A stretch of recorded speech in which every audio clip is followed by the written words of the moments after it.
Alright. Making sure that my live stream works.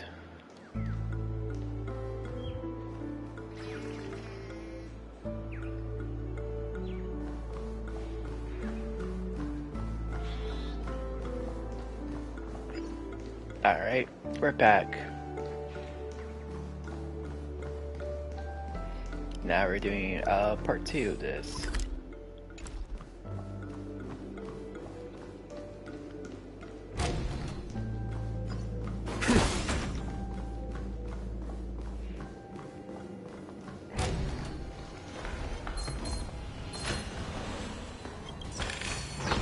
Since when were knowledge and wealth mutually exclusive?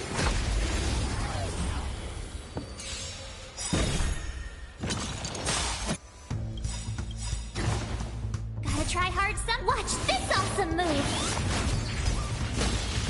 I want to protect everyone too. Help me, Mr. Sora.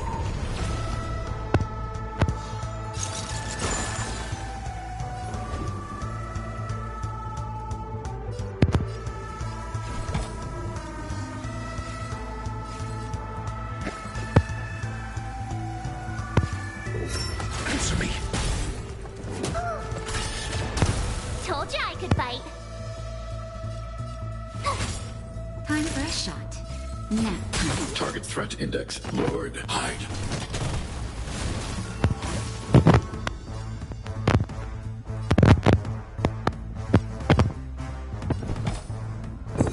Adjust. Naughty child. Mission command. I need to be brave.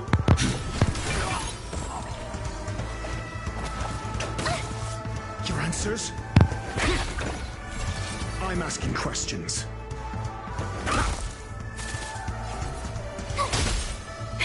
That'll take more than medicine. That's better. Thanks a lot. I'm okay. I'm not afraid of you. I want to protect everyone. Tell me, Mr. Sora.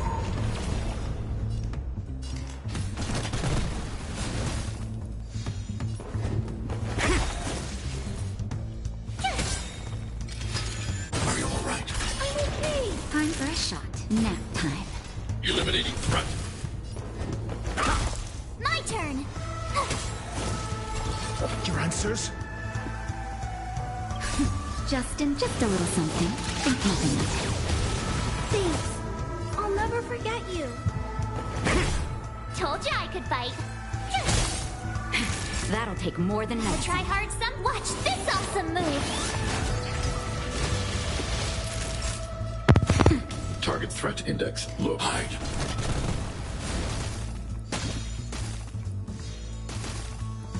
I'm asking questions.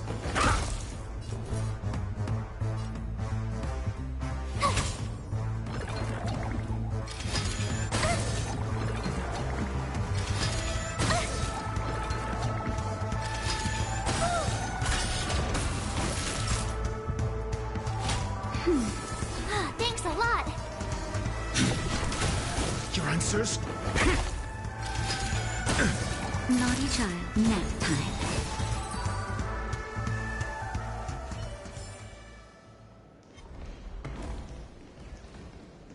That's it. Pleasant moments of solitude are always fleeting.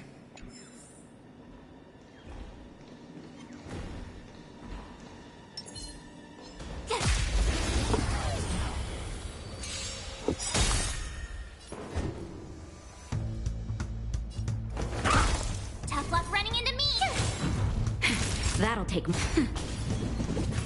away. Annihilate. I want to protect everyone. Tell me, Mr. Sora.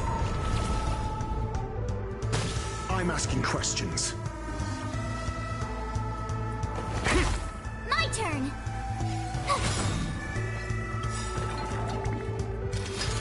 Are you all right? I'm okay. Gotta try hard, son. Watch this awesome move. That'll take more than medicine. Nap time. Eliminating threat.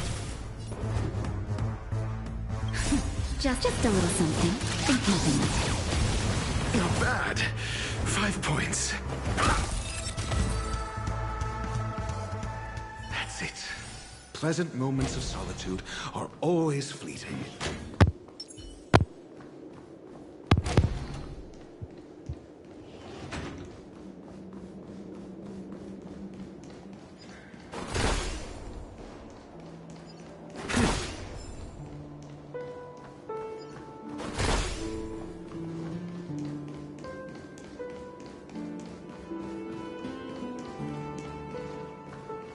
Oh, you're back.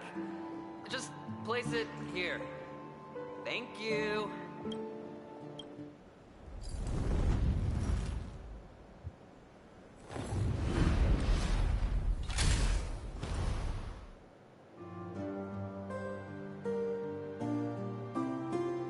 Thanks, Doc.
Oh, Ratio, you should come in here and take a look. The view here is breathtaking. Honestly, you could easily squash me with just a pinch. If that is your wish, I will do so without a moment's hesitation. Hold on. Piece of cake.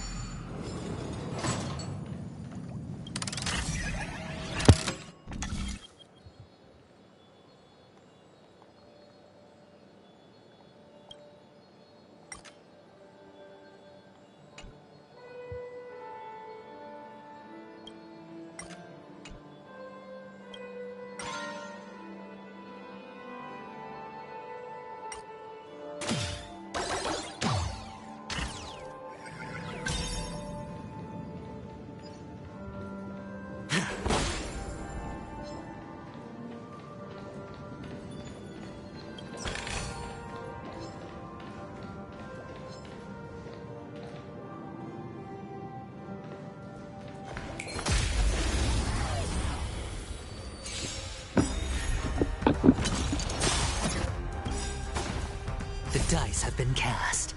Bust. Or maybe I'll take it all.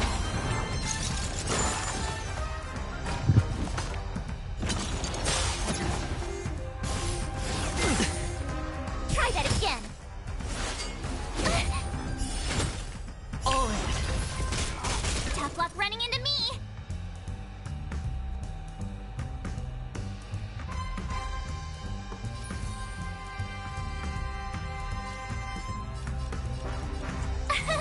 Here. Naughty child. Target threat index lowered. Annihilate.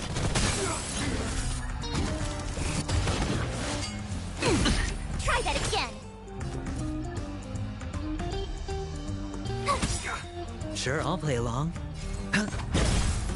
That'll take more nap time. You can't run. I need to be brave. Hide. My turn. Time for a shot. I'm not afraid of you. Eliminating threat. Hold on. Piece of cake.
see.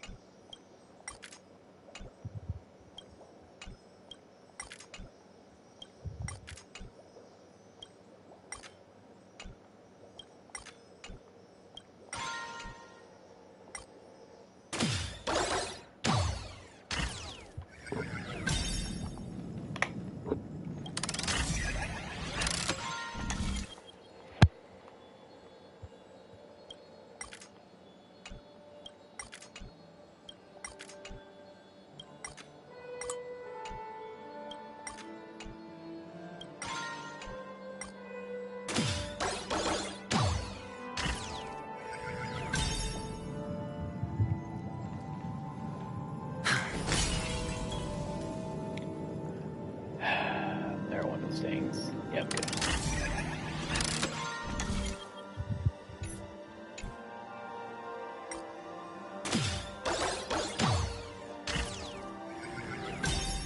If I don't know storyline, I won't fight it. That thing is very tanky and it's very annoying to fight.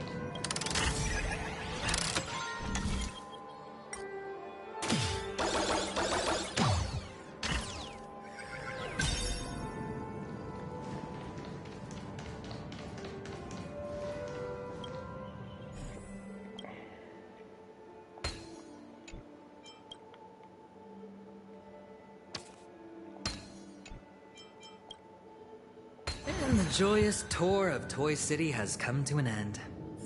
Makes me feel sad. Oh, Penacony isn't all bad, right? I'll use this interesting experience as a talking point at the poker table.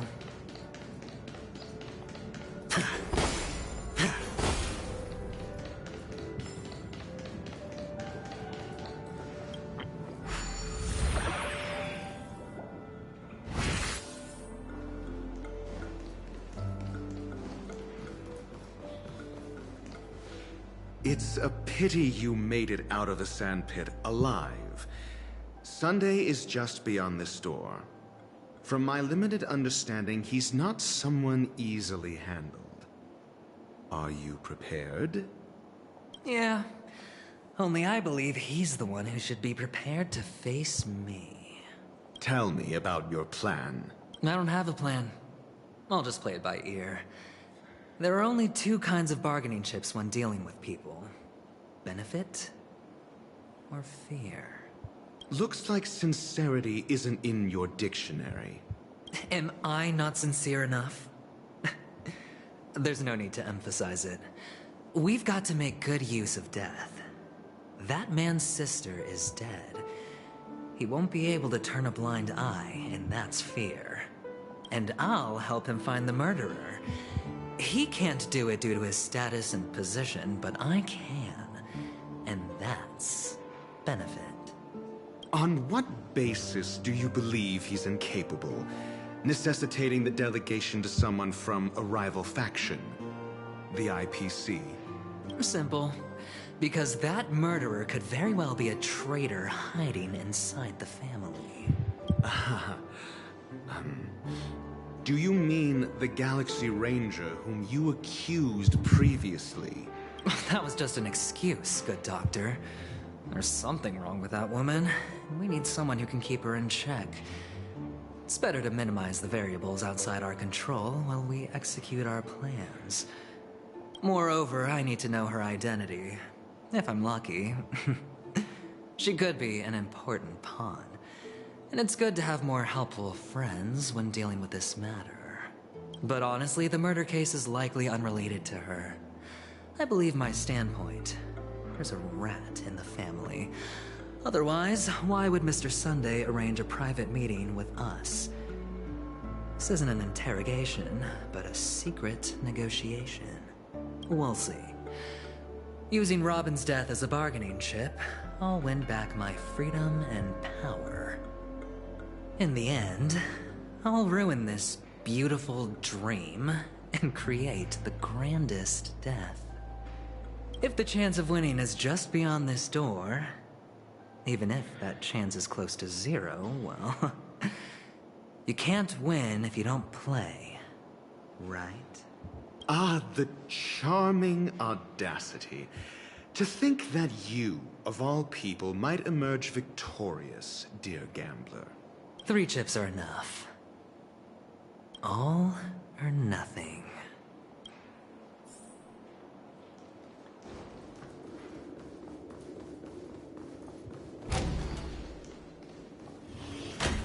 It seems my puzzles are too effortless for you, IPC Ambassador.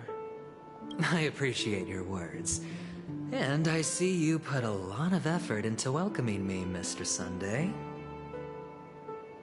However, this is no way to greet a guest. Well, this isn't an invitation, but a summoning. Before we speak, I need to test your character. I imagine this knowledgeable doctor friend of yours has been of great help, yes? Certainly. You ought to know this better than I do. He's already faithfully fulfilled his duties, hasn't he? Yes. The doctor has assured me of your noble character.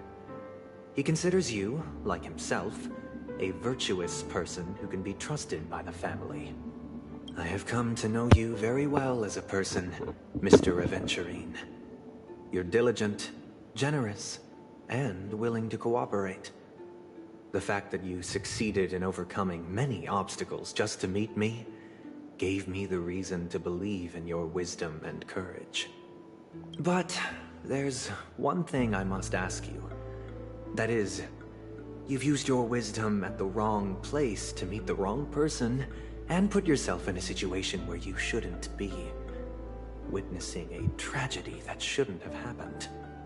You don't look too well. Am I making you anxious? If not, then it means I'm on your side. If I wasn't mistaken, you'd just made a serious accusation against the family. No, you weren't mistaken. For depravity is creeping in around you. Well, there's no need for us to be evasive. Let's talk about your sister. Your sister's talent is unrivaled in the world of show business. As you know, her voice has been out of tune since she returned to Penacony. What's more disheartening, she can't sing anymore. Who could be responsible for this? Many suspect the culprit is among the outsiders, but I know you hold a different opinion. Now your noble status has become a shackle, preventing you from apprehending the murderer and avenging your sister's death. You're feeling anxious because you're out on a limb. But don't worry, I'm on your side. I'm immensely honored by your concern for me, Mr. Aventurine. Since you're so selfless and generous, I believe you wouldn't ask for anything in return, would you? Well, naturally, you wouldn't incur any loss from this. I just want to reclaim what is mine. My liberty and the personal items under the family's custody, the bag of gift money, and... the box in which the cornerstone is stored. That's right. Cornerstone. I've heard it's a treasured asset of the Strategic Investment Department. A sacred stone that seals the Preservation Emanator, granting significant power. And every liquidation specialist holds one. For an object so precious, it probably comes at an even higher price than other forms of recompense. Well, I'm sure you're aware of the high level of risk I'll be undertaking to bring the truth to light. Mr. Aventurine, when you're out and about, do you always make adjustments to your appearance? Your tie should be on the center line. Your shirt must not protrude from your vest. Your trouser creases should be perfectly straight, and always aligned with the tips of your shoes. Of course. But I don't, because it's not appropriate to do so in public. You should make sure everything is presentable and in order before leaving the house. I'm not the kind that takes risks. The cornerstone must be in the custody of the family. No room for negotiation. Please, don't let me turn you down twice. Sure. The gift money is good enough. I suppose you wouldn't mind that. After all, a merchant can't function without a bargaining chip. You compromised quicker than I thought. Unfortunately, it's a gambler that needs a bargaining chip, not a merchant. I can give you your gift money, but before that, I want you to tell me. The fact that you can decisively forsake the box you asked for, what exactly is stored in it?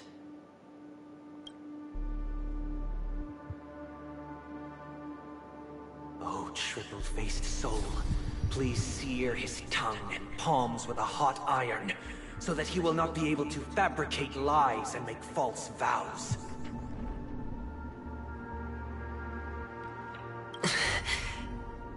What have you done? Under the light of the harmony, all wickedness is revealed. I implore them to shed their light, and I'll ask you questions on their behalf. Next, you have 113 seconds to prove your innocence and gain my trust. And if I refuse to answer? You can try, and we'll see if the harmony rejects you. Question. Do you own a cornerstone? Yes. What a simple answer. You, too, understand that idle chatter leads only to poverty. Did you hand over the cornerstone to the family when you entered Penacony? Yes. Does the cornerstone you handed over to the family belong to you? Yes. Is your cornerstone in this room right now? Yes. Is your memory free from any kind of tampering or deletion, encompassing but not restricted to the techniques of the Garden of Recollection? Yes. Are you an Avgin from Sigonia? Yes.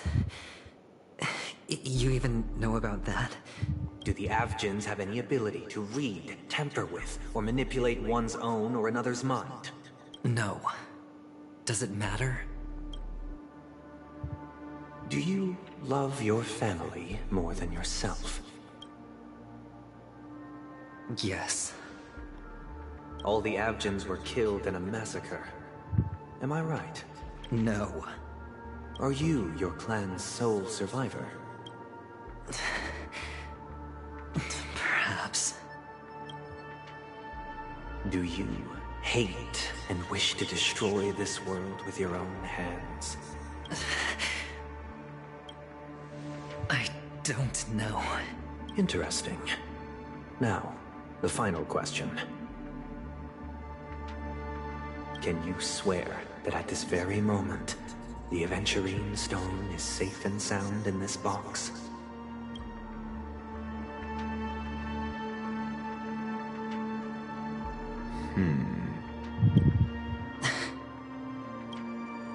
Of course. Looks like we can get an answer. Open it, Mr. Aventurine. It's your last chance to defend your honor.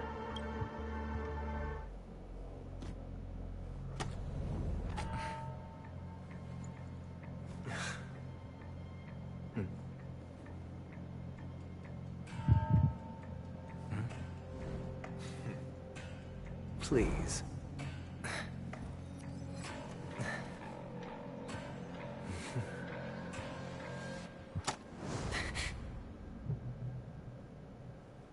Are these what you're looking for?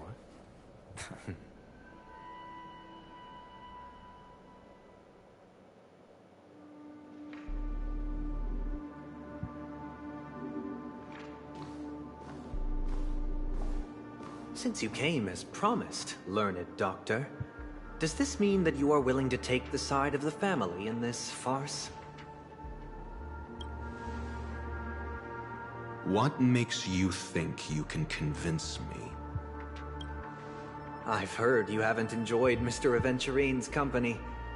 I also understand that you're an avid learner who sees the pursuit of knowledge above all. In that case, you ought to realize that a competent scholar knows their position and wouldn't forsake more vital matters for the sake of petty pride. If you agree to assist the family, I'll share our research findings on the Stellaron. You must be quite aware that, besides the family, no other faction is willing to share such information.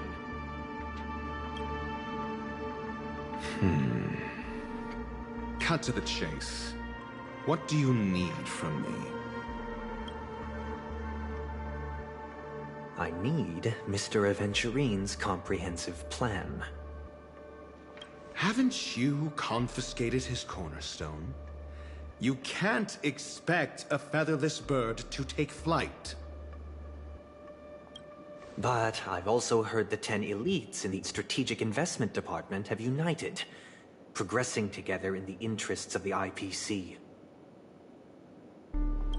You'll have to speak more clearly than that. The cornerstone, which Mr. Aventurine surrendered. Was it really his?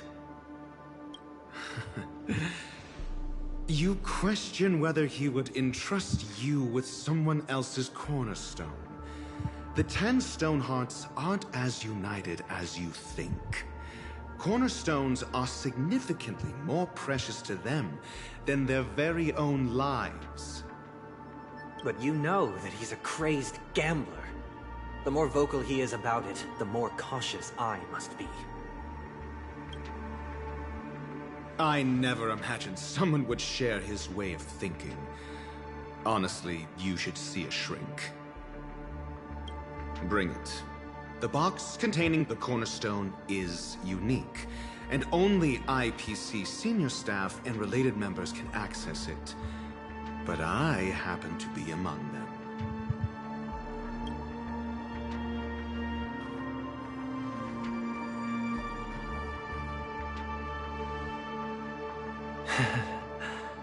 I appreciate it.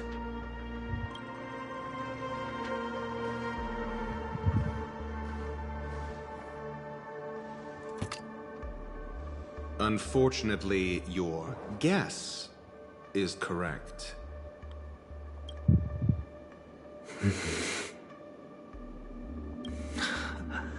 The golden stone. Its color and glow are similar to that of Klepoth's body. This is the very ruse he intends to use to fool you. He won't reveal to you that the 10 Stonehearts chisel their own will into the cornerstones, granting them an unparalleled radiance. And this golden statue is also known as Topaz, not Adventurine, and it belongs to Topaz. So, do you wish to confront him? Not at the moment. I'm more interested to know the location of his cornerstone. The safest place somewhere you'd never think of. Because he never intended to hide it. In fact, that cornerstone has been in your hands from the very beginning.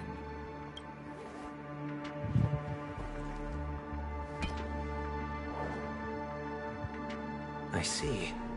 This bag. Mixing a cornerstone, more precious than life itself, with a bunch of worthless jewels, disguised as a gift of money waiting to be confiscated, is indeed in line with Mr. Aventurine's style. Then he makes up some trivial excuse, downplaying the matter, and requests the gift money. This is a gamble, one he's all too familiar with, betting on your single misstep, leading to a total loss.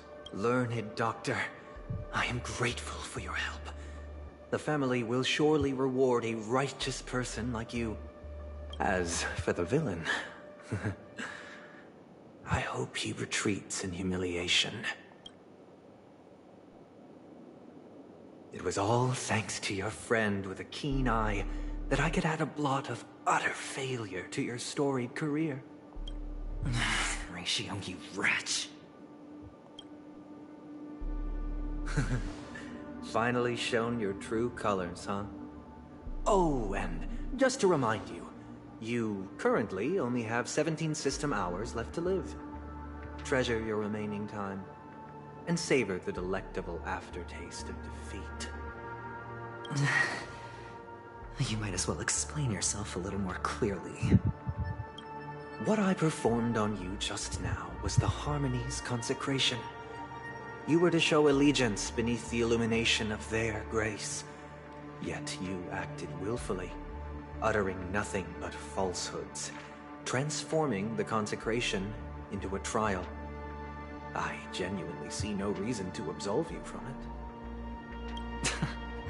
Is this what the Harmony represents? But is it built upon constraint and coercion? You misunderstand, Mr. Aventurine. Punishment is meant for the irreverent. But I have seen your resilient spirit, and thus I offer you the possibility of a new beginning. Throughout these 17 system hours, you will be unable to escape the dreamscape, or contact any of your companions. You only have 2 paths before you, and it all depends on whether you can complete my test within the time limit. Should you succeed, you will be able to coalesce into the Harmony and be with your family. If you fail, you will suffer the wrath of the Eternal Centurion and fall into an abyss of doom. Sounds like I'm gonna end up the same either way. I indeed do need a servant to help me uncover the evil hidden in the family from an external perspective. I will purge the evil from the inside and bring the real culprits to justice within 17 system hours. When the time comes, compare your findings with mine. If both our findings align, or if you can provide me more insights, then they will truly be able to grant you mercy and honesty. Shameless hypocrites. You took everything from me and still demand the truth? That isn't fair. Your carnival reeks with the stench of cash. Nothing is achievable without it. This is meant to be an act of personal virtue, not requiring the family's support. Your bag is over there. Do as you please. I believe you can trade this bag of worthless jewels for everything you need. And that's what gamblers excel at, isn't it? Off you go, Mr. Aventurine. You are free. I will wait here for your good news.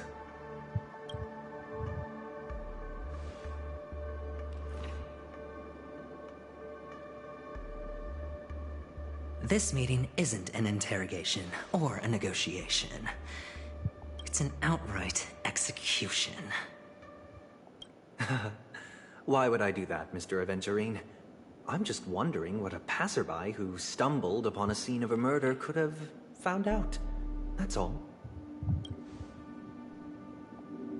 By the way, before you go, I have a personal question. What is it now? Do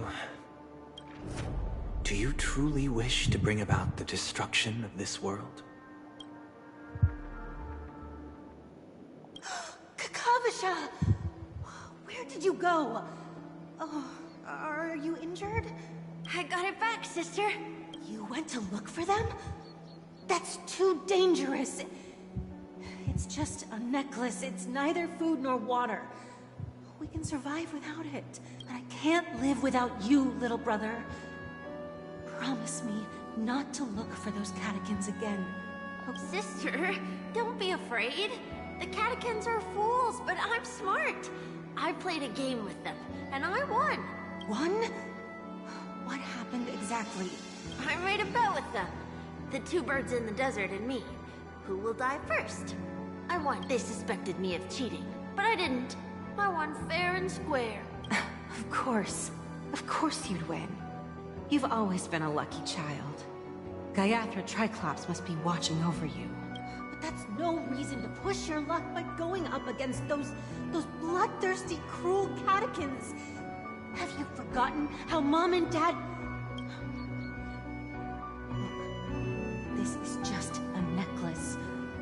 But Kakavasha, you are my only family. I'm sorry, sister. I thought you'd be happy. Because Mom left you this necklace. There'll be no next time. It is important, but not as important as you, my dearest brother. I don't blame you, but you must remember what Mom said. Pain and poverty are the trials of Gayathra Triclops. She has also granted us a chance. And that's your good luck, Akavasha. Your good luck is the most precious wealth we all Avgin have.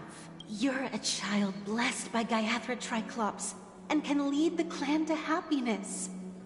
So always remember to protect yourself and never resent the pain and poverty you're going through. All right? Listen to me and swear to Gayathra Triclops. Okay. We'll swear to Gayathra Triclops to protect this wealth. But sister, Gayathra Triclops was really watching over us, then why did she not protect Dad when he was swept away by the quicksand? After all, Dad went to the Catechins' land only to prepare for Gayathra Triclops' offerings. And where was Gayathra Triclops when Mom was shivering in our arms? Mom was still pleading for Gayathra Triclops' forgiveness under her breath, until the moment she closed her eyes. Sister, everyone praises me for being smart, but I don't get it. If every rainpour was Gayathra Triclops' forgiveness and grace, then how bad were our sins? So much so that we were born in this world of death?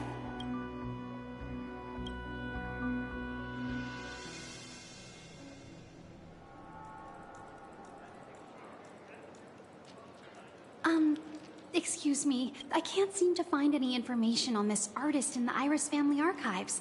The photo you provided also doesn't show any matches. Just as I thought. I'd like to ask, what kind of traces do people leave when they enter a dream? Are you referring to the records when you enter the dream pool? The equipment will monitor physiological indicators, such as heart rate, blood oxygen levels, and body temperature in real time. This data will be included in statistics and handed over to the family for the screening of any data anomalies. Immediate action will be taken once any illegal behavior is detected.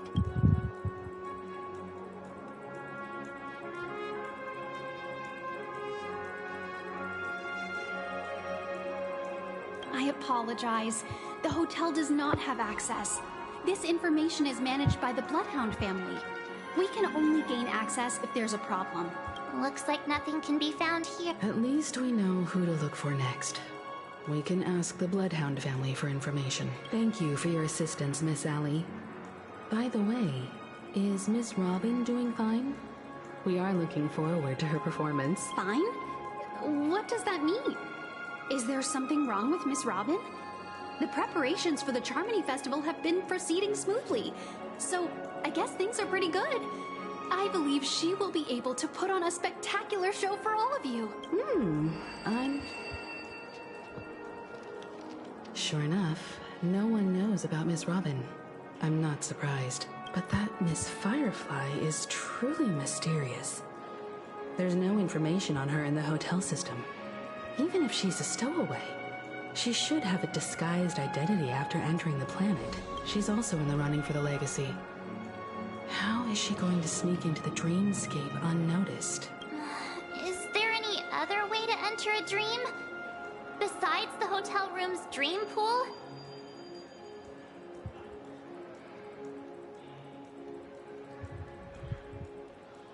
The Memo Keepers have abilities that are difficult for normal people to comprehend.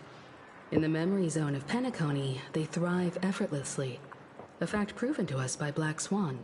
The hacker girl from the Stellaron Hunters used extraordinary means to unlock the Dreamscape Hotel's seal. According to the scene witnessed by her, it is likely that they are behind Miss Firefly's case. The Garden of Recollection and the Stellaron Hunters. Both are possible, but what about the IPC? Since they want Penacony all for themselves, they're bound to have a plan. Who are you guys? The Bravo team has arrived at their designated position. ready to execute armed evacuation operation. Boss, get moving! Armed evacuation? Boss, are you drunk? What do you know? It's more efficient this way. Just don't let the director find out. Act first, report later. Understood? Help! Help me! I spent all my year-end bonus on the snowball!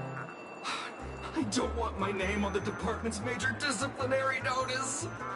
Hey, check it out! That voice. Could it be the IPC workers from Bellabog? To all guests, the IPC will be conducting special operations within the hotel. Please follow the staff in charge of evacuation to the designated safe zones, or compulsory measures will be enforced. I'll request a beating for you lot! You've been told not to drink during work hours. Take him back to the hotel room. I'll organize a meeting later to properly go over how this incident report should be written. Miss Topaz? I never thought I'd run into you on Penacony. Long time no see, Astral Express crew. Aventurine has told me a lot about your happenings. Huh?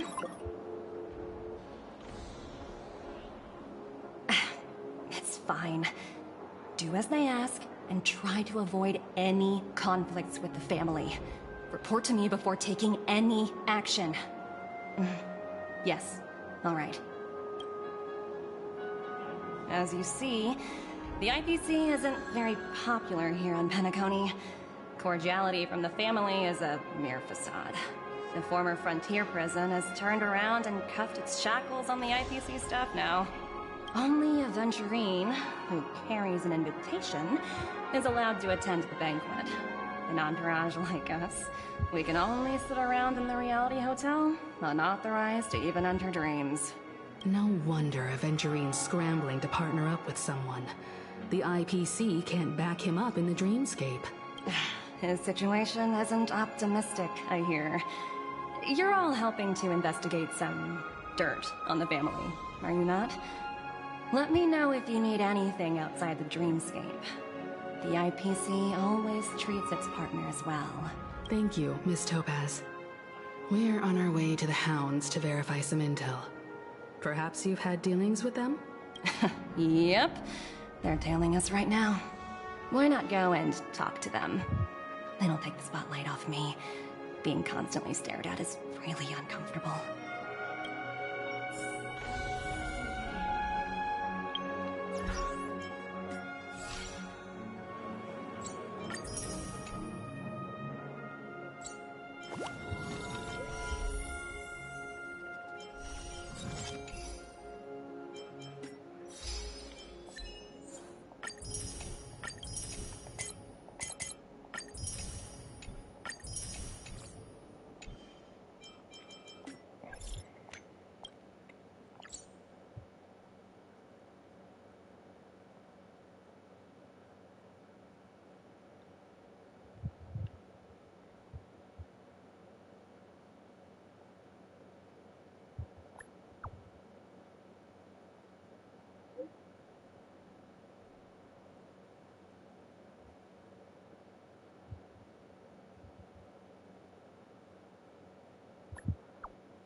There you go, level 50.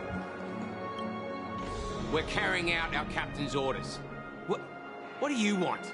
We made a mistake last time, and we're working hard to rectify it now. We don't have time for anything else. Surveilling the IPC executive Topaz, ensuring that she stays put at the Reverie Hotel during her time on Penacony. We've got the right one this time. So that's it.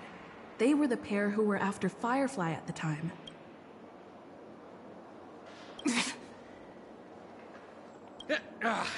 It's you again. Back for more trouble? We're not afraid of you this time. Well, spit it out. Stop bothering us if you've nothing important. So you know each other. Why do you keep running into people you've beaten up before?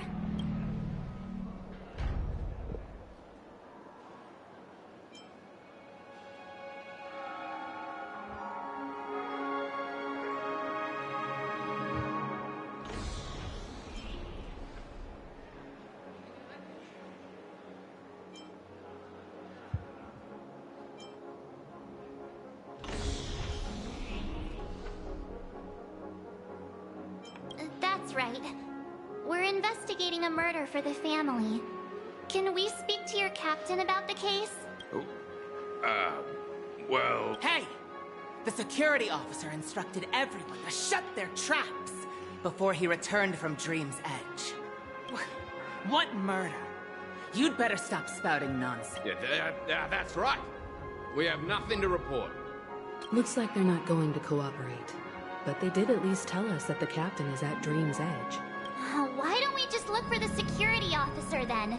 It's probably Gallagher, the one she mentioned, right?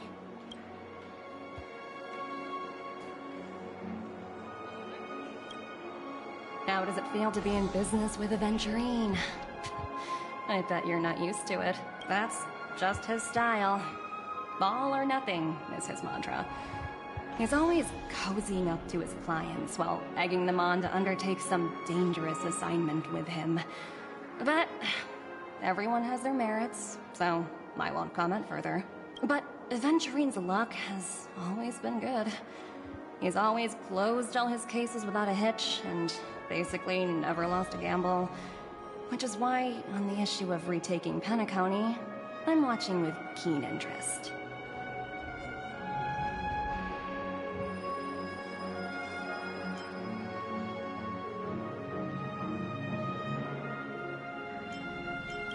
Of course. It's business after all. What's important is where you're seated at the table. As for the two cases, apologies, but I don't have much info on them either. All I can do is ask you to keep digging for more details.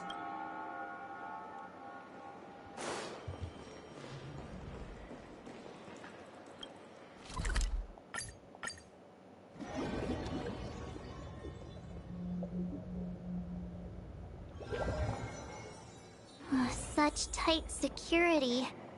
I bet they're stumped by the case as well. Gallagher. Apologies. The Bloodhound family is running an investigation up ahead. No unauthorized personnel allowed. Hold on a minute. I think I've seen you before. The gray-haired one. How much trouble have you stirred up exactly on Penacony?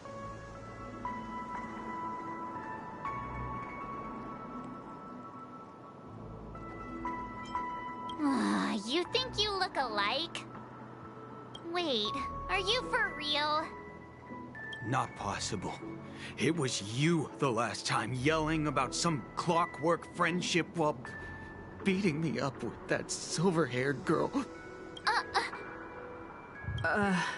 I'm not letting you get by this time. Please leave, or I'll have to get on my knees and beg you. Huh? What kind of heinous crime have you committed now? Hold on, sir. We have documents authorized by the family that would aid your investigation. If it wouldn't trouble you, could we see this Mr. Gallagher? Who exactly is this Gallagher you keep talking about? There've been a few people mentioning this name. Even the one with the gray hair. He didn't send you all here? It was the security officer who dispatched us. That's all I can divulge. He'll do. He's the one we've been looking for. Sorry, no can do. The boss said that since it's a matter of the family's reputation, no one's allowed through. Everyone, please leave. We're really sorry for troubling you. Let's think of... Another way. Can you perform it again? That... Please? Sorry, no can do. The boss said, everyone, please leave. There's really no need for us to make things difficult for each other, right?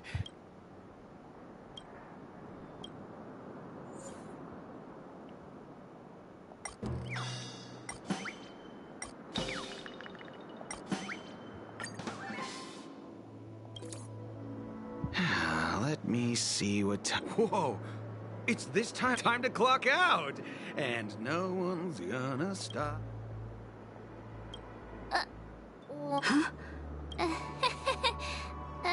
This clockwork trick of yours, it's kinda dangerous. At least he won't be getting in our way again. Let's go find that Gallagher and ask him the intricacies of the case. I was wondering what all the commotion was. Huh. Oh, it's you guys. Welcome. Since you made it here, what can I do for you? Hello, Mr. Gallagher, sir. Judging from your tone, it sounds like you were expecting us. Miss Himiko, you're too polite.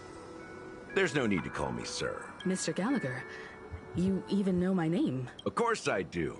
You folks are from the legendary Astral Express, and honorable guests of the Watchmaker. I had an encounter with this lady in the Golden Hour. I remember that little silver-haired girl was there too.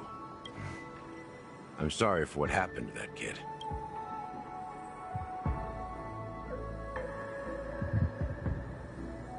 This is also the reason why we've come to visit you, Mr. Gallagher. The Express can't just overlook the death of that child. So we've decided to help the family get to the bottom of it, in the hopes of getting justice for her. The Nameless involved with the family. What an unpredictable twist of fate. Why? What's wrong? It's nothing. On Penacony, everyone loves the family.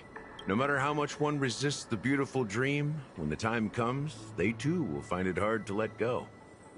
Who wants to leave a warm nest? Just idiots, little kids, and inebriated fools. Mr. Gallagher... Oh, you got it wrong. You want to discuss the case? Sure, come with me. This is not a good place to talk. Let's go elsewhere.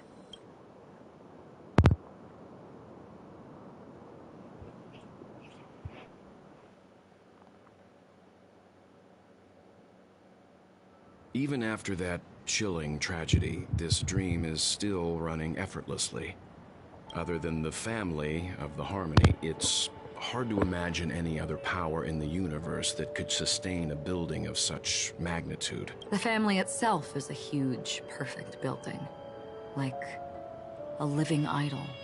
Each member of the family sees themselves as a piece of the divine puzzle, revolving around a singular core and a shared ideal.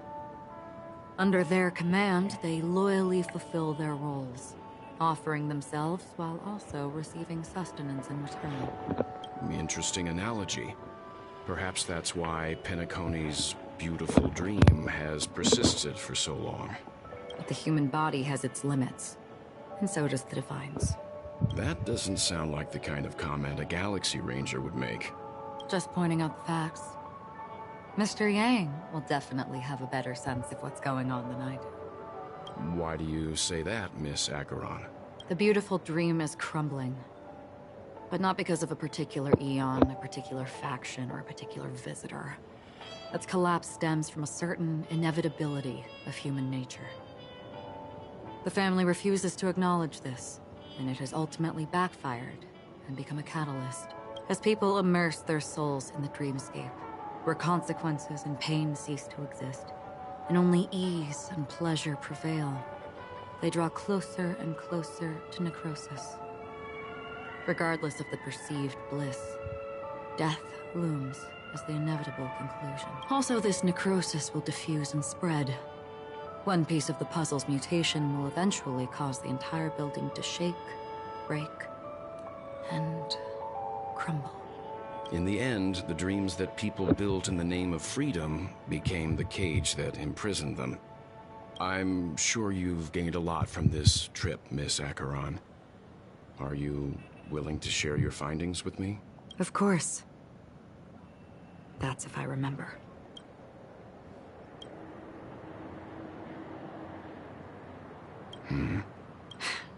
Don't mind me. It's just a habit. Owing to events in the past, I've become easily forgetful. It's only when this sword is unsheathed that those hazy memories start to become clearer. Take your time. That should do it. I vividly remember everything that occurred on Penacony. Ask away. The moment of daybreak. I've heard that's where the Dawn Factory, which processes the foundation of the dreamscape, is located. Behind the dreamscape song and dance stand many imagination factories. Workers create all kinds of whimsical works day in and day out in their dreams. Then they return to reality and sleep on a narrow bed in a room. A far cry from luxury. They say it will suffice. Experiencing the bizarre and motley dreamscape is the best reward. There I encountered a young woman who had just come of age. The perfect time to indulge in beautiful dreams. Her greatest wish was to one day move to the golden hour and see the magnificent garments she had woven with her own hands. For certain reasons, her wish was difficult to fulfill. But I managed to bring her a garment. Gilded Hour. It's said to be Penacony's currency center. Yes.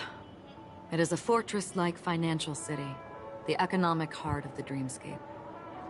The Pepeshi people of the Alfalfa family are there to keep it running, sending blood that is made from money everywhere on Penacony. Everyone there is exquisitely dressed and always in a hurry. The greatest wish of the local Pepeshi people is for their future generations to work in the Gilded Hour. I've never met anyone who is willing to talk. I could only stand at the crossroads, watching crowds of people hurrying like the wind through the jungle of steel, only to deposit the alfalfa credits that they'd earned into the bank's vault. I don't know if they would open the vault's door, but before I left, I witnessed a well-dressed Pepeshi person plummet from the sky, while those around him continued on their way, unfazed. I hear the Blue Hour is very romantic. Do you have any tales to share? Perhaps Mr. Yang has heard. There is a large boat called the Eventide, anchored along the Sea of Dreams, where soft music and dancing persist endlessly every night. I ran into a wizened lady there. She was at the dock, waiting for her long-departed lover to return. Waiting for countless hours within time that stood still. In the humid sea breeze, she spoke of her own youth. Like many who desired wealth and love, they came to Penacony to pursue their dreams. Alas, her lover's consciousness was lost in the dark depths of the Sea of Dreams. Finally, she suggested we continue our conversation on a boat in the shallows. I agreed and boarded the boat with her. But she never said anything. Her eyes absent-mindedly gazing at the horizon for what seemed like forever. Finally, we retreated to the beach. The dreamscape of chic, luxury, and consumerism, the moment of dusk. My companions have been there too. Then you all must have seen those who are attempting to realize their dreams. Or have realized them. Scattering money as if it were dust and betting it on all or nothing. Everything has a price, and everything can be bought or sold. Even dreams themselves. I saw an Intellitron there, who was preparing to auction himself. When someone wins a bid, under stipulated periods and rules, he would do the buyer's every bidding, becoming that person's very possession. That Intellitron had been auctioned off 12 times, and I participated in his 13th. That was the grandest banquet I had ever attended. But never again did anyone cast another glance at him. This time around, there were no successful bids for him. This is what I've seen and heard along the way. Someone once said to me, Penacony wasn't like this a long time ago. Nor should it be. I've traveled through the reality and dreamscape of the planet of festivities. Watched the tides of night rise and fall when time stopped for people. Where the spirits of the rich and impoverished remain forever fixed on their own scales. This is why I think the collapse of the beautiful dream is inevitable. There might be a way to change everything. Perhaps. But if this is indeed the world that people desire, if this is precisely why life chooses to slumber, should we still seek to change it?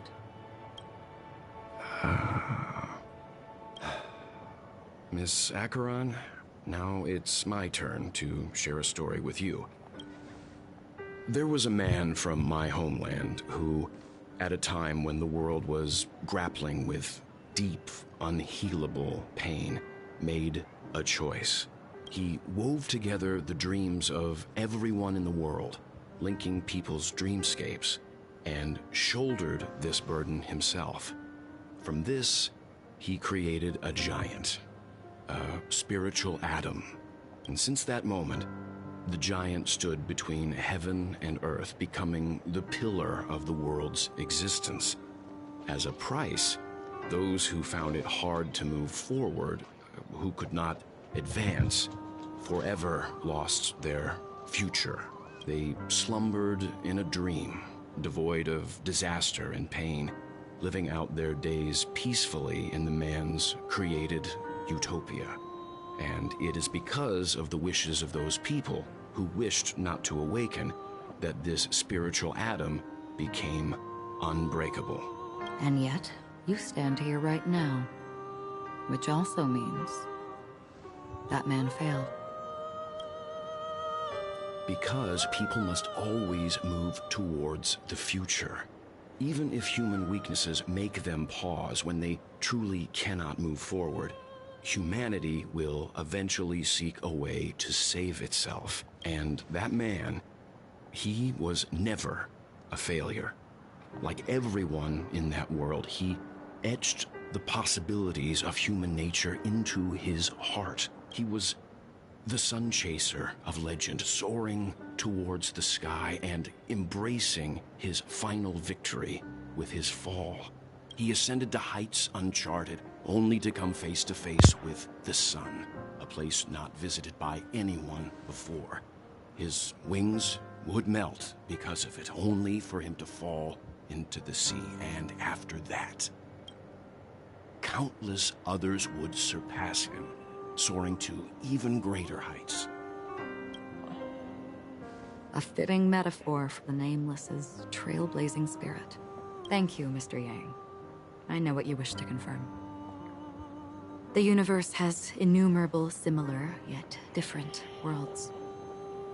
In these worlds, there are innumerable people who look alike, yet don't. I too have embarked on journeys, encountering old friends with familiar faces on different worlds, witnessing their destinies follow paths similar to mine. So I will tell you, even if not completely similar, the story you just told, it overlaps with my past. And within that abyssal dream, I ended that man's life. Alone.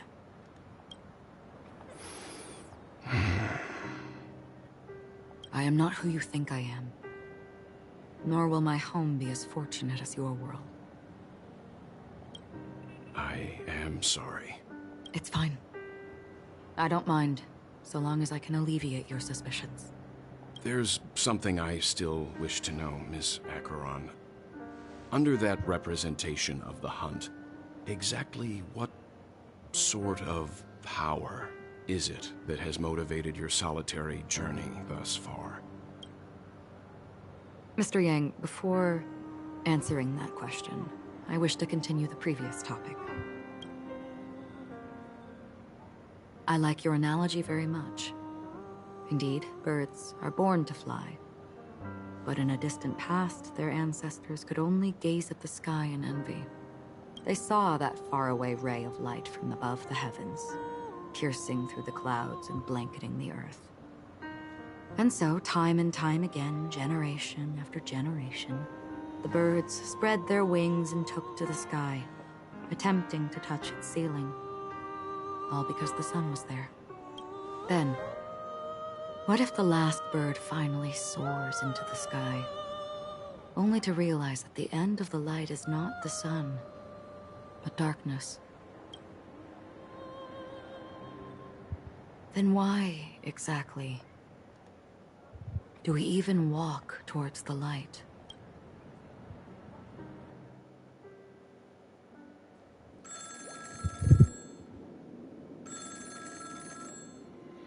So many cutscenes.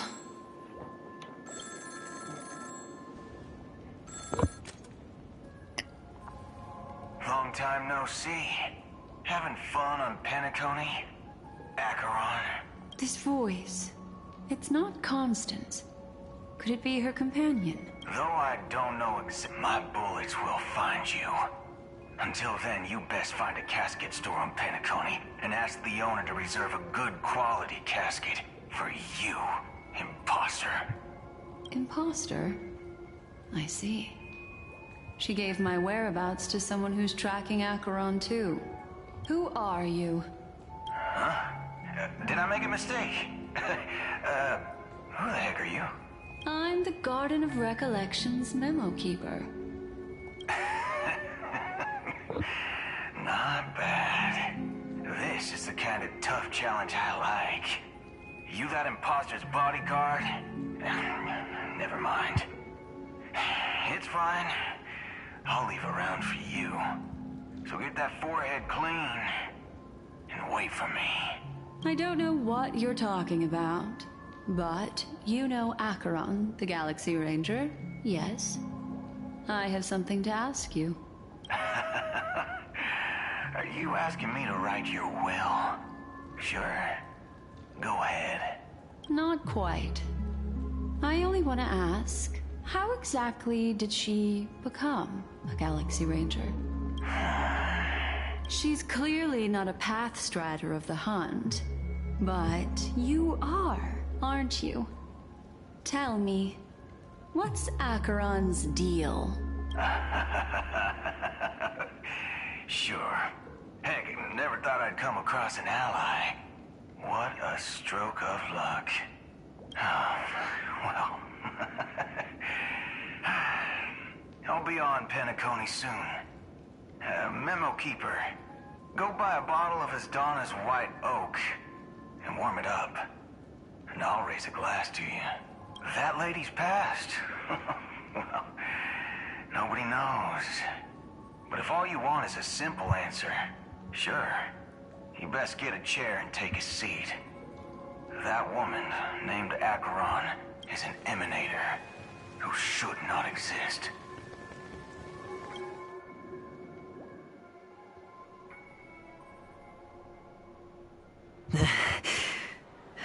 You look pale. Or is that also part of your act? I didn't think you'd have the nerve to show yourself. I thought this was exactly what you wanted. After all, I faithfully fulfilled my duties as you instructed. Just tell me if you can't hold on any longer.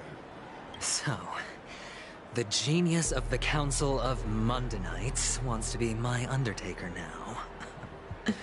My, what an honor. Yes, and I'm pretty sure the people at the Strategic Investment Department would love to be notified of your death in due time. But let's not forget, you won't be seeing them, because I'm the manager of this task. Great. Then tell your people that Aventurine is ready to go in 17 system hours. Oh, you've got a lot of nerve. How exactly do you plan on completing your task while your hands are tied by the Harmony? My conversation with Sunday convinced me that there's a traitor in the family, and that they hold the secrets of Penacony. So, I took the opportunity to set everything in motion. I even managed to recover the gift money. Things haven't gone this smoothly since I walked through the doors of the Reverie. Now I'm only one step away from victory. Let's just wait and see. Sounds like a very elaborate way of saying that you failed. That's all I can say. Have you forgotten, Doctor? You betrayed me. Go. Do what you must. I look forward to the sight of the IPC fleet surrounding Penacony. You've achieved what you desired, haven't you? That's true, but what's your plan? Did you conceal an orbital support beacon in that gift money bag? Well, who knows? Maybe that's why I'm handing out cash even when I'm about to bite the dust. You are indeed a gambler. An insane one at that. Well, maybe I am. Who knows? Fine. Here, take this. Open it when you're on your last legs. You'll thank me. What's this? Medical advice?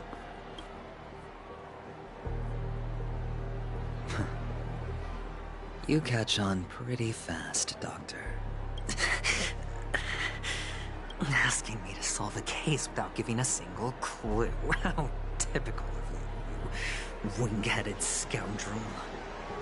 But the way you're all on edge about that stowaway, it's just as I guessed it would be. As for now, let the rain of wealth from the IPC fall evenly on everyone.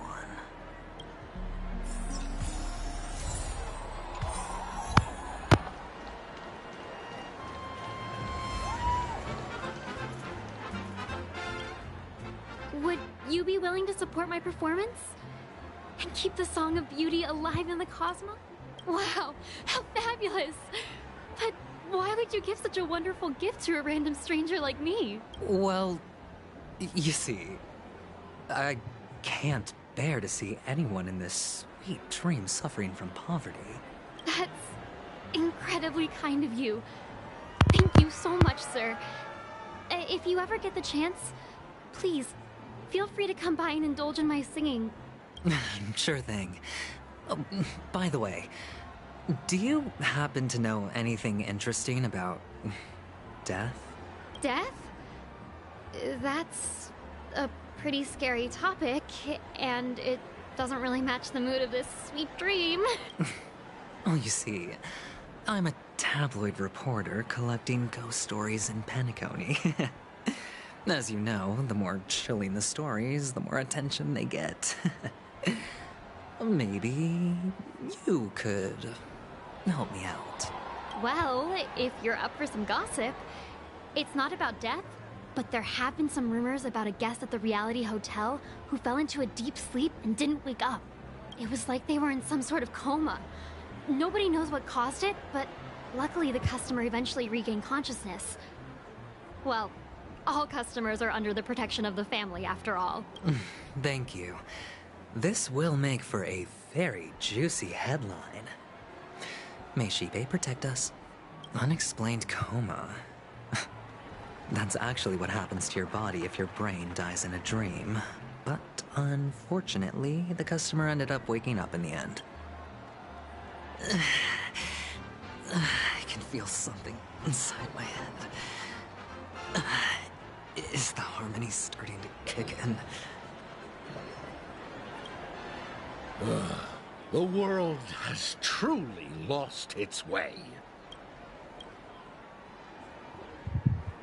You... Wait. I get it now. This is some sort of prank show, right? You must have some cameras set up around here to film yourself doing good deeds, right? You youngsters are always looking for a quick way to get an audience. But you know what? A truly great show never comes easy. A great show will start soon, old man. But before that, I need to ask you something. Do you know where I can find death in this dream? Ah, I see. Another fearless youngster looking for death, huh? Well, let me give you a piece of advice. Don't think you're the first one who's ever thought of that idea. Death? Not even remotely innovative. I bought it from Dr. Edward. He claimed it was some exclusive fancy schmancy stuff. Oh, what a disappointment. The effects were awful. First, some monster covered in eyes stabs you in the gut. And then all you see are blurry glimpses of buildings and lights. The sky was spinning so fast it almost made me puke. Is that... Yeah, what else can you expect? Don't put too much stock in the Penacony movie industry. They even call this junk groundbreaking art. Can you believe it? What a joke. Well, I'll leave you be then. I hope you have a wonderful day. A monster covered in eyes. That sounds like the Memory Zone meme. But buildings and lights... I don't think those have anything to do with death. Well, that whole dream bubble was probably created using rumors and gossip. The disturbing voice in my head. It's getting closer. A sip of liquor. A blissful reprieve. To drown 1,000 sorrows. Let worries leave. I know I have what it takes to become a poet. Oh? You're giving these gems to me? Didn't expect to meet such a generous soul in this place. Or are you just pitying me? Well, it really doesn't matter. As long as I have Soul Glad, that's enough. This is just a dream, after all. You really shouldn't drink so much Soul Glad, my friend. It's not good for your health. Oh? Maybe I really should quit. But not before meeting the Devil of Soul Glad. The Devil of Soul Glad? Care to elaborate? Yeah. It's a seahorse with a long neck. They say it loves to appear to drunk people, especially the ones who are passed out on the side of the road. How funny. Yeah. Very funny indeed.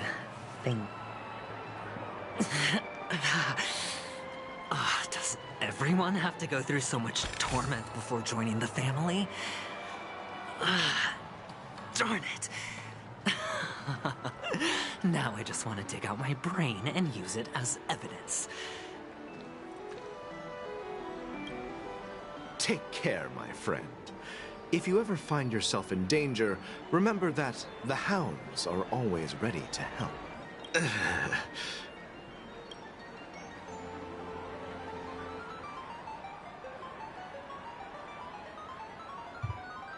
You don't look good, my friend. If you need assistance, I can contact the hotel and have them wake you up forcefully. That won't be necessary. I have some business to attend to. But thank you all the same. All right, then. If you ever need help, don't hesitate to reach out. Well, actually, I do need a favor. As the most outstanding hound in Penacony, have you come across any stowaways recently? Stowaways? How could there be stowaways in Penacony? We've never had anything like that before. All right. Good luck with your work, then. What was I even thinking? Family would never share intel with the IPC.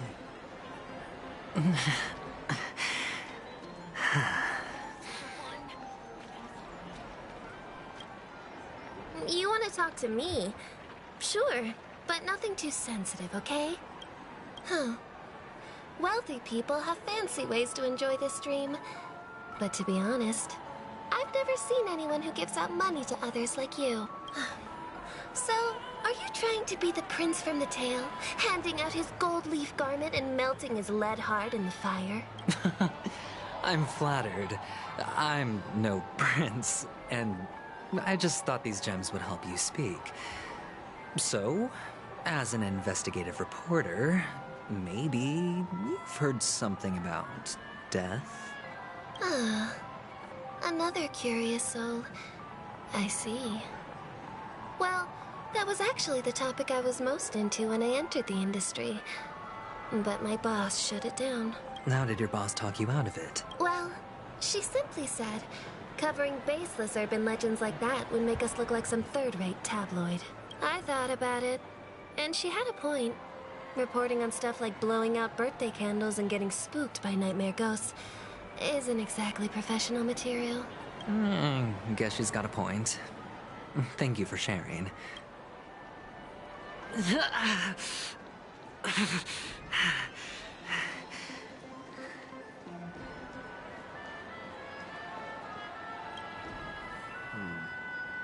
Were you wanting to talk to me? Sorry, I thought you were checking out something behind me. Is this a gift for me? Are you sure this isn't some kind of mistake? Yes, it's for you. Just take it. Is this for real? Someone is actually giving me a gift. Not for my parents, but for me. Thank you. Thank you so much. Oh, it's not much. I just want to ask you something. I knew it. What's on your mind? Are you trying to ask about my father or my mother? Neither. I just wanted to know if you've ever heard about death in the dreamscape. Oh, you sound just like my father. Always warning me about danger, even in dreams. He's an Intellitron, so his dream entry methods are different from us organics. Can't count on him to protect me if something does go haywire. Funny, right now I'm still under his protection. How ironic. Hey, stay positive. Gold will always shine one day, right? The Devil of Soulglad, dangers in the dream, and nightmare ghosts. Well, surely death is a popular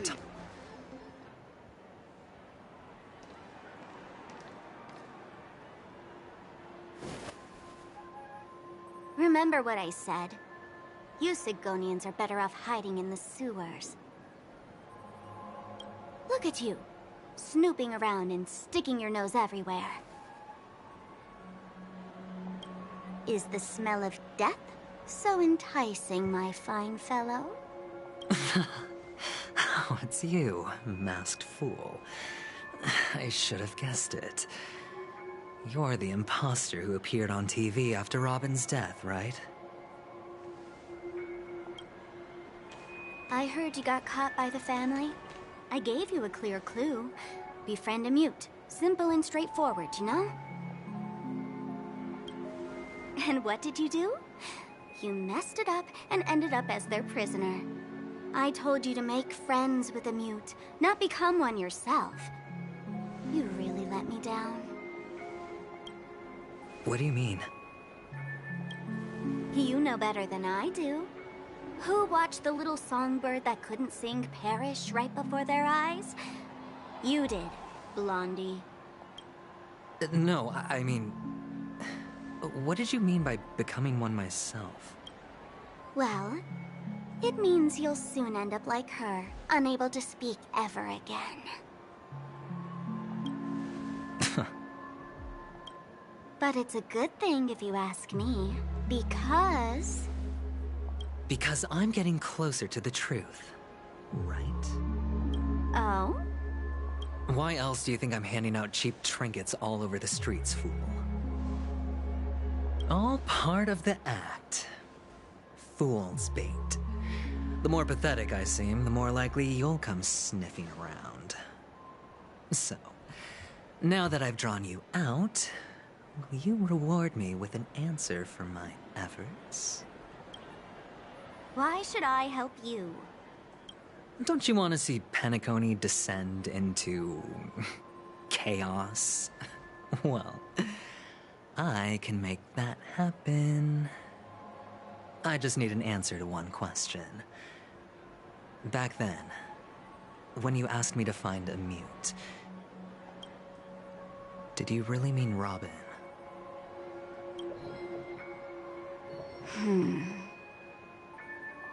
And what if I say no? Then I'll thank you. Oh, the word no has never sounded so pleasing. Well done. I admit I underestimated you, but what difference would it make? Let me tell you something. There were 2 mutes, but one is dead now, and the other, though he's still in Penacony, I'm afraid you'll never find him again.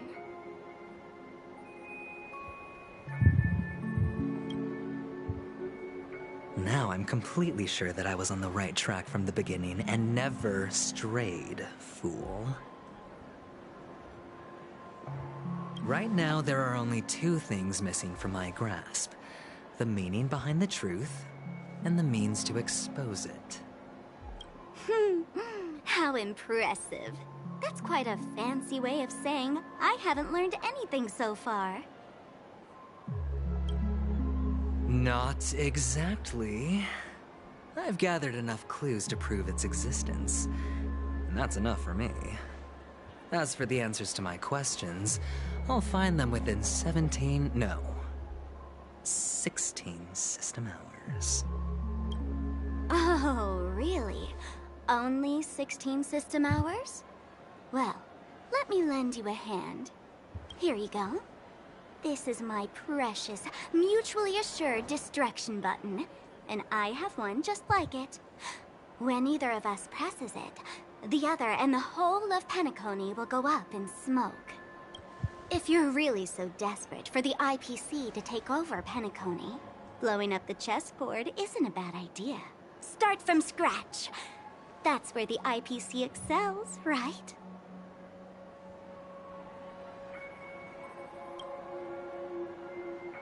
Just press the button when you're at your wit's end. And of course, feel free to reach out to me for my hospice care, too. Oh, a deadly button, huh? Well, I guess the family didn't take your threat seriously at all. Otherwise, how on earth did you manage to bring it in here? I have my own ways. That's all you need to know. Well, I'm afraid I'll have to decline your offer. Who knows if your little gadget will actually work. By the way, I have no plans to search for the other mute friend you speak of, but it's good to hear that he's still here in Penacony. I'll handle the rest myself. I'll orchestrate a grand finale for the downfall of the family. And at the climax, the walls will crumble, people will wake up, and those who couldn't speak will find their voices again. When that time comes, go ahead, press the button, light up the sky with a magnificent fireworks display for me. Catch you later, fool. You're still talking big, but sure, if that happens, I'll stay true to my word. Just don't let me down now, okay?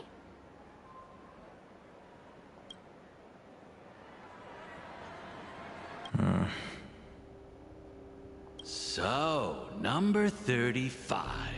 You're back. Like your new lucky charm? Can a commodity code really be considered a lucky charm? Silence! I didn't give you permission to speak, you Sigonian hound. The guys in black didn't say much, so I've no idea what you did to save your skin in that massacre back in the day. But I figured you must have had good luck, so I bought you. From now on, you and your good luck are my assets. Your first task is simple.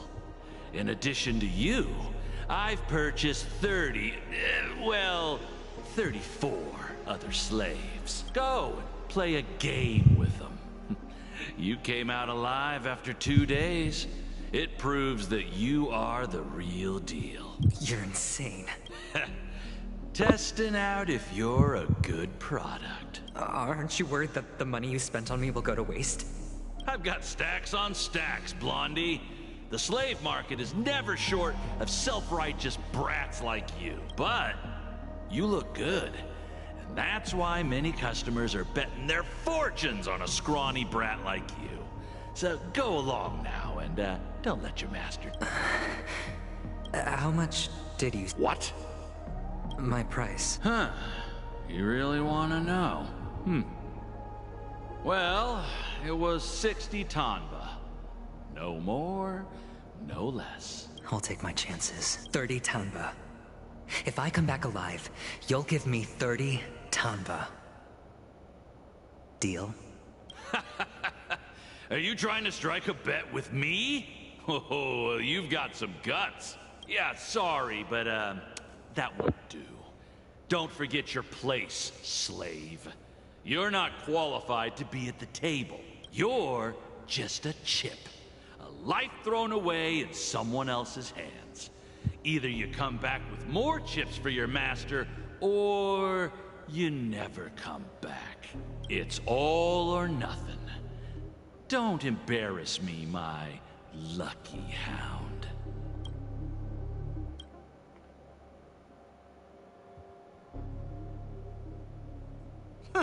What brings you here, Gallagher? Some friends from the old days. Do you have a moment to spare, Siobhan? Oh, I have the whole day to spare. Ladies and gentlemen, welcome to Dream Jolt Hostelry. This bar offers a wide variety of drinks, but we draw the line at Soul Glad. Why settle for ordinary when you can experience extraordinary? We're dedicated to serving up nothing but pure joy and laughter. What would you like to drink? I'll whip it up for you. Oh, look! A lady as cool as Serval. Who's Serval? Will you, introduce me to her? Oops. She's heard us. Just spare them, my esteemed bartender. I'll take over the bar. I'm getting up there in age, and I need some practice before I forget the skills that used to put food on my table. Where did you stash the ingredients? They're all under the counter. Since our guests have traveled from afar, shouldn't you whip up some special drinks? That's exactly what I had in mind. Hey, my friends, do me a favor. Go around the bar and bring me any ingredients you fancy. The discussion might take quite some time. So I'll prepare some customized, non-alcoholic drinks for you. In the bar? But aren't all the ingredients right there on the counter? Why, we're in a dream, my lovely lady. You can help yourself to anything if you wish for it. Comfort, hunger, confusion, or even boredom. It's all within reach, right at your fingertips. Oh, did you hear that? She just called me my lovely lady. Even in reality, mixing drinks is more than just throwing ingredients together. A bartender needs to capture the bar's atmosphere, master technique, and spin a tale of mystery and anticipation. Only then can a perfect drink crafted with a customer's life story be created. In other words, what you get from your drink is down to luck. So don't overthink it. Indecisiveness has no place when it comes to enjoyment.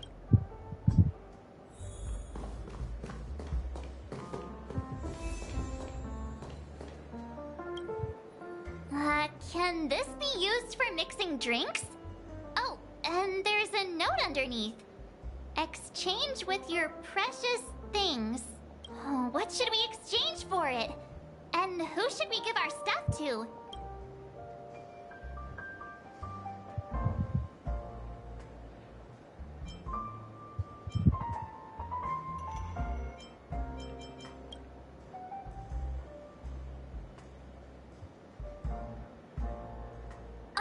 Whoa! The words on the note are changing. Happiness belongs to the noble. Does this mean we can take it? Doing good deeds does pay off. Thank you.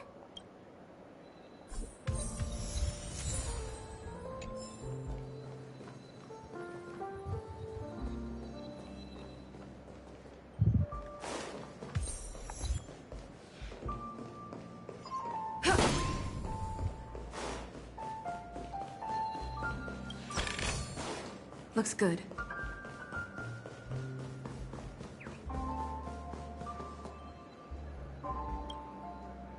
Check out this bottle! The liquid inside looks beautiful! And the label reads... Dream syrup. Thick. I don't see an expiration date, but the production date is... half an amber era. Ugh, drinking this stuff can't lead to anything good. That's...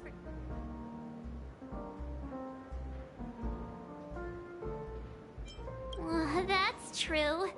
But this really doesn't seem fresh. Did you find the bottle of syrup I've been hoarding? Don't worry, it's all just a dream and it won't upset your stomach. It's been aging for years and should have a refined taste by now. Feel free to have some.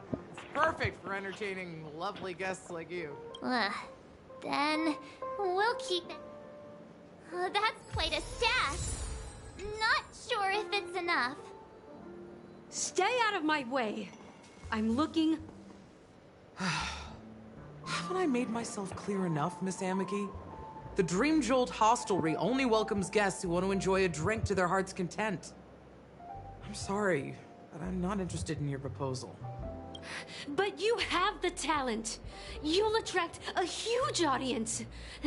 You're destined for the Iris' stage, not for this rundown shack. Come with me. We'll become the talk of Penacony, is shining light into every corner of the dreamscape. Please, Siobhan, I really... As you see, I'm entertaining my guests.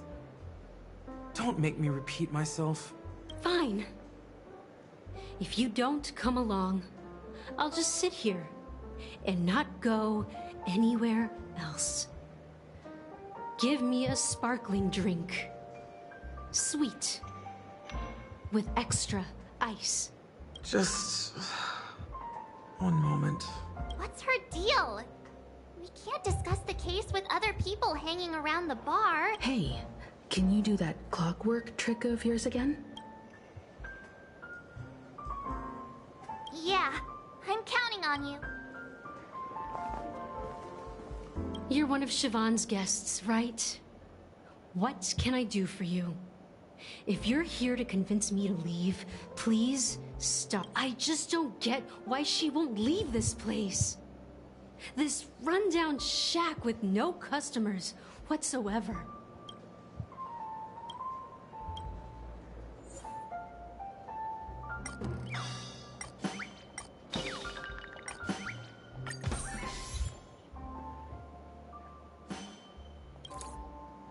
I've seen it.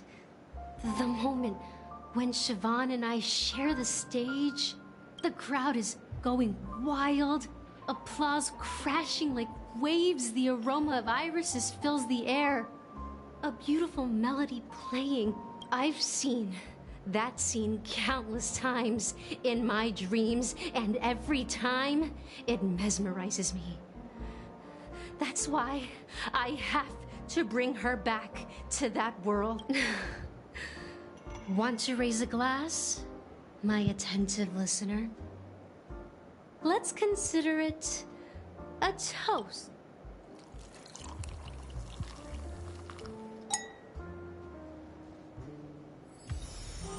She's still not leaving. Maybe I'll have to try again. I just don't get why...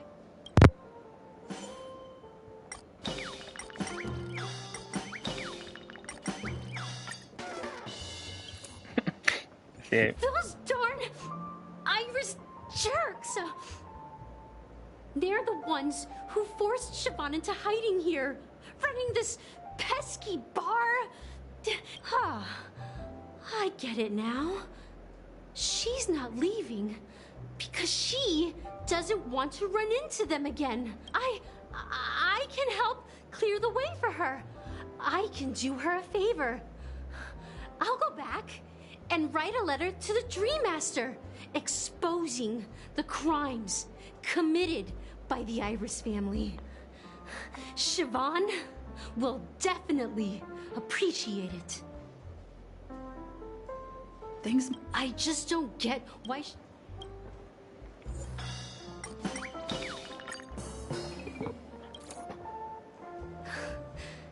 It's ridiculous, right?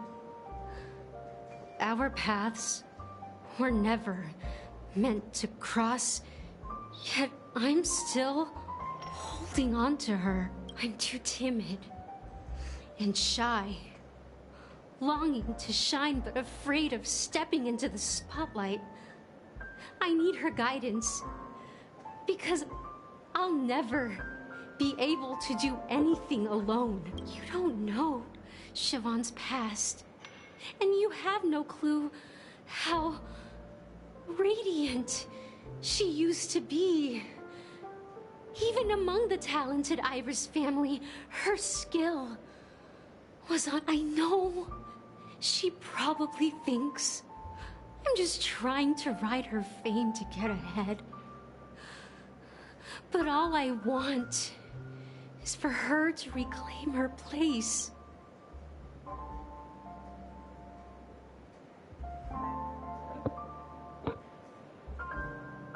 Well, talking to you has got me feeling a bit down. My thoughts are swirling, making my mind clear, and bringing tears to my eyes. Maybe I should find a place to reflect on what Siobhan truly means to me. Here's the payment for the drinks. Please, pass it on to her. Amaki has left? That's good for her. Radiant dreams may be enticing, but they're nothing more than dreams. Her drink is on the house. Please keep the money. When you're ready, go to Gallagher. I can tell he's itching to show off his skills.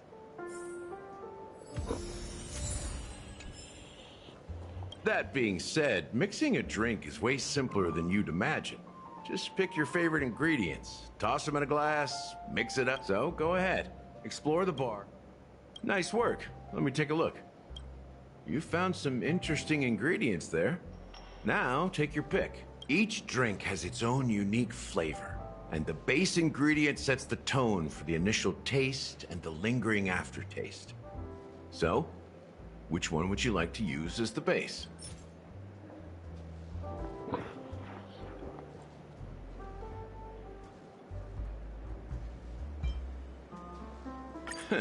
You won't find a sweeter drink anywhere in Penacony. And that's what today's dream seekers crave. Now that you've chosen the base, it's time to pick the adjunct. The ingredient that'll create a marvelous chemical reaction with the base. It should give an unforgettable taste without overpowering the main tone.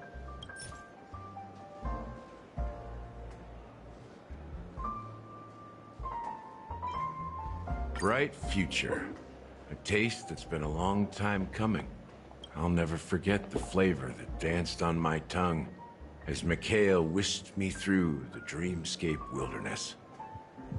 Those were haunting times. Too beautiful to be real. Mikhail. Almost there. Let's pick a decoration. Which style do you prefer? Anything you need, I've got it.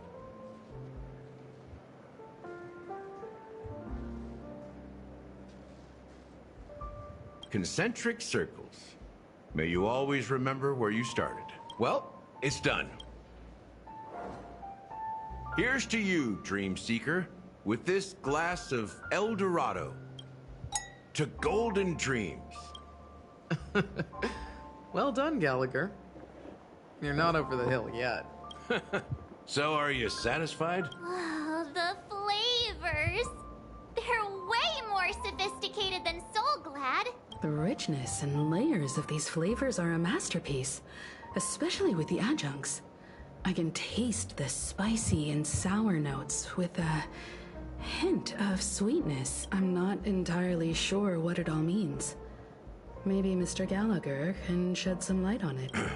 Well, if you're expecting a profound answer, I'm afraid the imagery it implies is pretty straightforward. It's just a glimpse of what this dream truly tastes like. Does this true taste have anything to do with that Mikhail?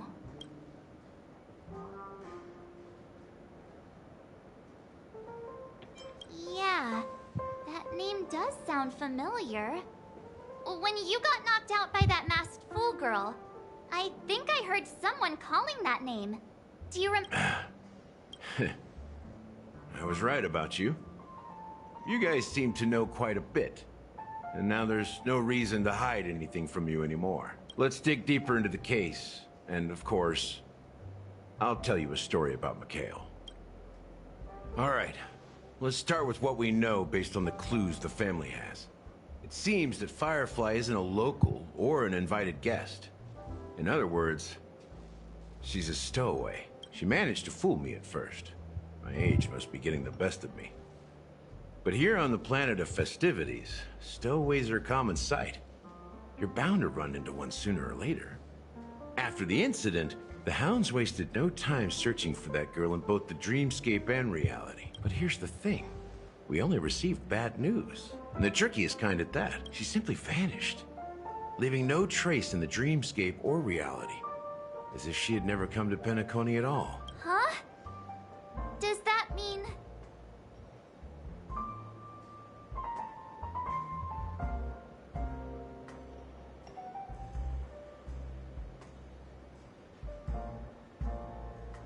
That's impossible.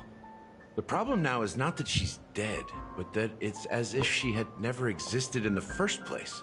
Let me be frank. This case, actually, is unlike anything the Bloodhound family has dealt with before. Dealt with before? So, death does happen in Penacony, if I understand correctly. You've witnessed it, so there's no need to hide. Even the shiniest city has its dark side. We're all adults here. Surely I don't need to explain too much to you. Confronting the family based on that alone would be naive. Death may occur in sweet dreams. So what? Such events are highly unlikely and only affect a tiny number of people. If you really want to delve deeper into this case, you need to understand the true problem with the family. I guess it's time to tell the story of that Mikhail. You're very perceptive. The Astral Express has received that music box too, right? Do you know the secrets it holds? There's a message. Witness the impossible in the realm of dreams. Find the legacy of the Watchmaker, father of Penacony, and thus the answer to the question, why does life slumber?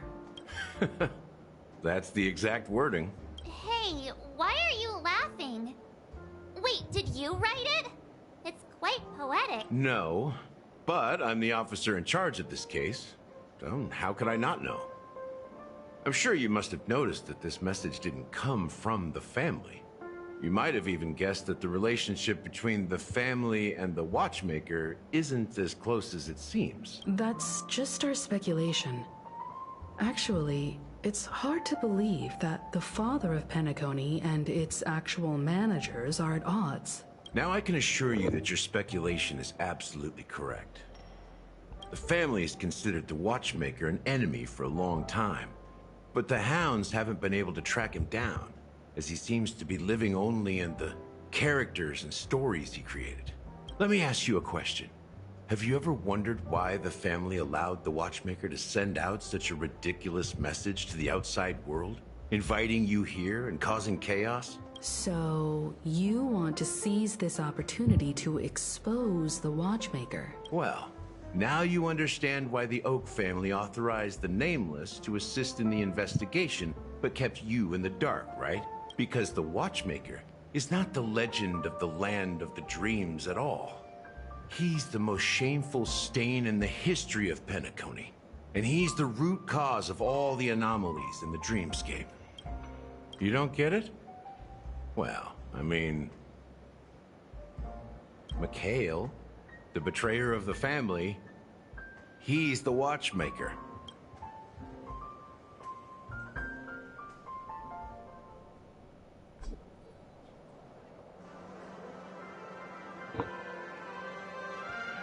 Here we are, Clock Studios theme park, the most popular entertainment center in Penacony. Wait, aren't we supposed to be discussing the Watchmaker? I would have expected you to take us to, maybe, a library, or an archive room of sorts. But an amusement park? The culture of a city reflects its history in the most authentic way. To you, it's a fun place. But to me, it's a prison for the planet's past. You know that Penacony used to be the IPC's prison planet, right? All the prisoners were brought here, helping the Garden of Recollection salvage the leaking memoria from the macrovoid. The prolonged exposure to high concentrations of memoria caused a unique phenomenon. The dreams of countless prisoners intersected and overlapped, and people started meeting each other in their dreams, living lives that were almost identical to reality. But everything has a price, and sweet dreams are no exception. In the end, the dream world was unable to alleviate the suffering of prisoners in reality. One of the prisoners broke free from the IPC shackles and fought for freedom. He is Hanu, the great leader of Dreamville, the great peacemaker, and the faithful companion of the underdogs.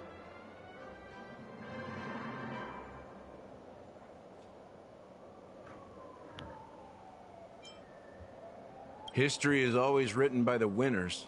However, it's undeniable that Clocky is an animation that draws from Penacony's actual history. These characters not only exist in Dreamville, but also in the distant past. Once you realize this, you'll understand why we're here. There are so many members of the Bloodhound family around here. They just received a lockdown order, supposedly from Sunday himself. Who knows what it's for? So many of them. I've never seen anything like this, even when they're tracking down. We don't need to go in. We don't want to draw any unwanted attention inside. We can just talk here. Let's find a quiet spot and continue our conversation. View here is great, right? We can see everything from here, including Clocky. If all the characters in the animation are based on characters in reality, then Clocky's counterpart is definitely the Watchmaker. In the animation, he's Hanu's partner and one of the founders of Dreamville. Does that mean the Watchmaker was personally involved in that war and sided with Asdana? It was a monumental war for freedom. Hanunu fought alongside a motley crew of masked fools, nameless, history fictionologists, mourning actors, omen vanguards, even visitors from beyond the sky. In the end, they emerged victorious. Among them was the person who would eventually be known as the Watchmaker.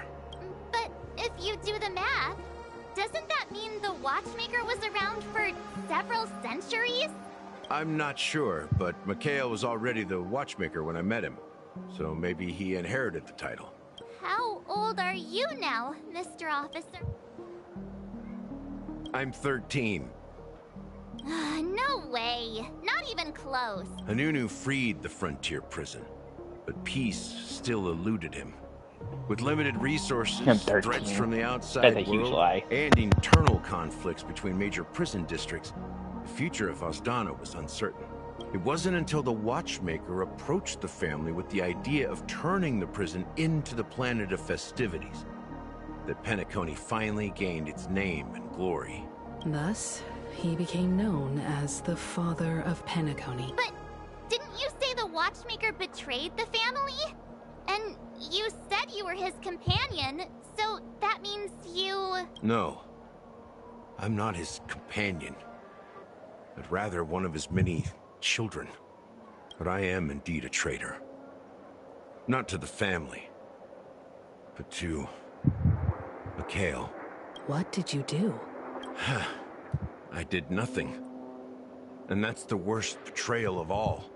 Just like you, I had close companions. We dedicated ourselves to Penacony. But the Oak family, they set us up. Mikhail was too old to protect his children anymore. So we left the family to find our own path. We were branded traitors of the Harmony, even though the true traitors were someone else. While they continue to praise the Watchmaker's name in the world, behind closed doors, they condemn him on a pillar of shame. Nevertheless, we wanted to clear his name. We intended to find the real traitor, the one responsible for all this, and restore harmony to Penacony, but we failed. Too much time had passed, and the land of the dreams had become deeply corrupted. After countless fruitless pursuits, I gave up. Like a lost dog, the family accepted me and made me an officer, supposedly as a form of forgiveness. But it was actually a punishment. Since then, I've been completely cut off from my partners and my past. As for Mikhail, I heard he died in obscurity, in a place where no one could find him. That's when I realized that the Penacony I once knew would never return. We're truly sorry for what happened. But this is not the end of the story, right? Apparently, someone has inherited the title of the Watchmaker and has been secretly working against the family all this time.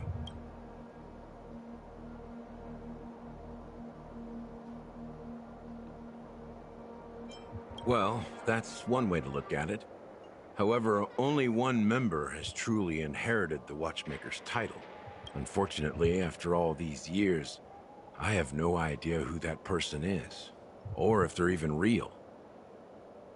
Or just Mikhail's lost soul haunting the dreams. So, do you understand why I'm spilling all this info? Because I believe the girl's death must be connected to the Watchmaker's legacy. And at the end of all these mysteries, we will find the answers we are seeking. If it really is Mikhail's ghost, I want to meet him. If only for the last time. For those who despise me could form a line from here all the way to the entrance of the hotel. But those willing to look me in the eye and hear me out? Let's just say, there won't be many. I've told you all I know is a sign of gratitude. Thank you for listening to this old dog. Bark and all. Something just happened at the theme park. Now if you'll excuse me, good luck to all of you. How ironic. What's so different between the stowaways rejected by Penacony today and the dream seekers once hailed as pioneers several Amber eras ago? Gallagher does have a troubled past, it seems. While Firefly's whereabouts remain a mystery, his stories shed light on our suspicions about the true identity of the Watchmaker, his connection to the family, and the power struggles hidden behind sweet dreams and death.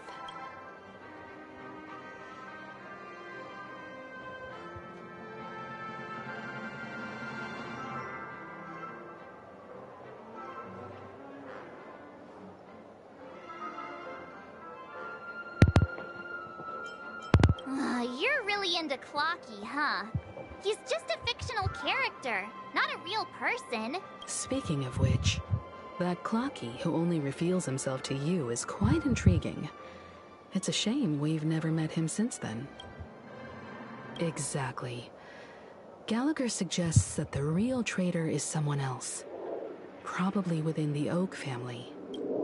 That lines up with what we've gathered so far. Firefly got involved in this mess because of the legacy, and now we're sure that Aventurine's accusations against Acheron are baseless. Now that we've confirmed a lot of our suspicions, let's take a moment to think about the clues we have. Send a message to Welt and see how things are going on his end.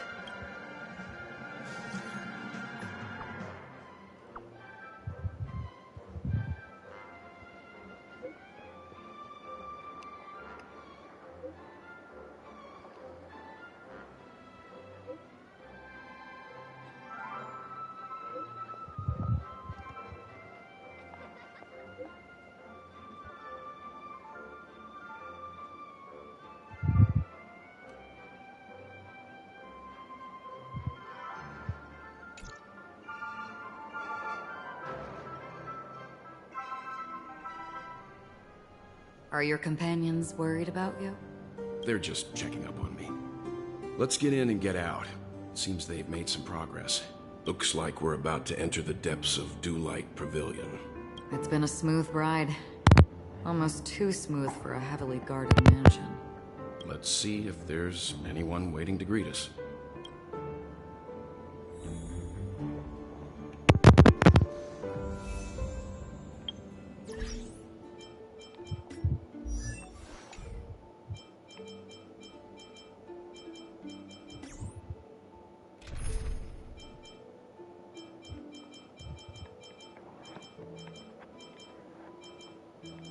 Oh. Nope. You can't play as the other guy as well. Oh well. Please complete. Yeah, I know.